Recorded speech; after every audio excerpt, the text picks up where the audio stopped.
సంవత్సరాల తరబడి ఎన్ని మందులు వాడినా మీ మోకాల నొప్పులు తగ్గట్లేదా? ప్రాణ పెయిన్ క్లినిక్ లో అత్యాధునిక చికిత్స. రామోజీ ఫిలిం సిటీలో ఉన్నటువంటి రామోజీ స్మృతివనం వద్ద మనం ఉన్నాం. రామోజీరావుని ఖననం చేసేటువంటి ప్రాంతం. అంత్యక్రియలు చేయడానికి ఏర్పాట్లు కూడా పూర్తయిపోయాయి. తెలంగాణ ప్రభుత్వం అధికారిక లాంఛనాలతో ఈ యొక్క ప్రక్రియను పూర్తి చేయబోతుంది కాబట్టి దీనికి సంబంధించి ఏర్పాట్లన్నీ కూడా పూర్తయిపోయాయి. ఇదే ప్రాంతంలో ఇప్పుడు మరి కాసేపట్లోనే రామోజీరావు యొక్క భౌతిక గాయానికి అంత్యక్రియలు కొనసాగనున్నాయి. దానికి సంబంధించిన ఏర్పాట్లన్నీ కూడా పూర్తయిపోతున్నటువంటి పరిస్థితులు మనం చూస్తున్నాం. గంధపు చెక్కలు, వివిధ టేకు చెక్కలు అవన్నీ కూడా తీసుకొచ్చి అక్కడికి పెడుతున్నారు. సో ముందే రామోజీరావు ముందుగానే తన అంత్యక్రియలకు సంబంధించిన ఏర్పాట్లు చేసుకున్నారు అనే దానికి నిదర్శనం అని చెప్పొచ్చు.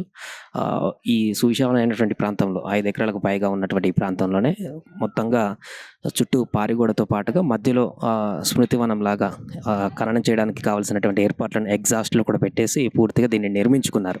సో తాను మరణించిన తర్వాత ఇక్కడే ఖననం కావాలనేటువంటి ఉద్దేశంతో ముందే రామోజీరావు ఈ రకంగా దీన్ని డిజైన్ చేసినట్టుగా చెప్తున్నారు.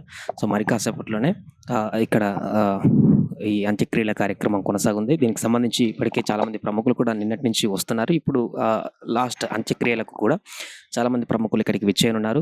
పోలీసులు కూడా చాలామంది చేరుకున్నారు. అధికారిక కార్యక్రమాలు ఉన్నాయి కాబట్టి, లాంఛనాలు ఉన్నాయి కాబట్టి ఆ ప్రక్రియ కూడా ముగిసిన తర్వాత ఈ యొక్క తతంగం అంతా కూడా పూర్తి కానుంది. దీనికి సంబంధించి పూర్తిగా ఈ యొక్క కార్యక్రమాన్ని లైవ్ ఇవ్వడానికి కూడా ఎక్విప్మెంట్ అంతా కూడా సిద్ధంగా ఉంది. అదేవిధంగా ఈరోజు కూడా మరొకసారి చంద్రబాబు కూడా ఈ యొక్క అంత్యక్రియలో పాల్గొనడానికి రాబోతున్నట్టుగా తెలుస్తుంది. మిగతా ప్రముఖులు చాలామంది కూడా మంత్రులు, ఎమ్మెల్యేలు కూడా ఈ యొక్క తుది వీడ్కోలు పలికేందుకు అయితే ఇక్కడికి విచ్చేస్తున్నట్టుగా చెప్తున్నారు. సో ప్రస్తుతానికైతే రామోజీ ఫిలిం సిటీలో ఉన్నటువంటి ఈ యొక్క రామోజీ స్మృతివనం వద్ద తాజా పరిస్థితి ఇది. మరి కాసేపట్లోనే అంత్యక్రియలు కొనసాగున్నాయి. అంతకుముందు అంతిమయాత్ర ద్వారా ఇక్కడికి పార్థివ దేహాన్ని తీసుకొస్తారు. సుమన్ టీవీలో మీ పర్సనల్ అండ్ బిజినెస్ ప్రమోషన్స్ కోసం కింది నెంబర్కి కాంటాక్ట్ చేయండి.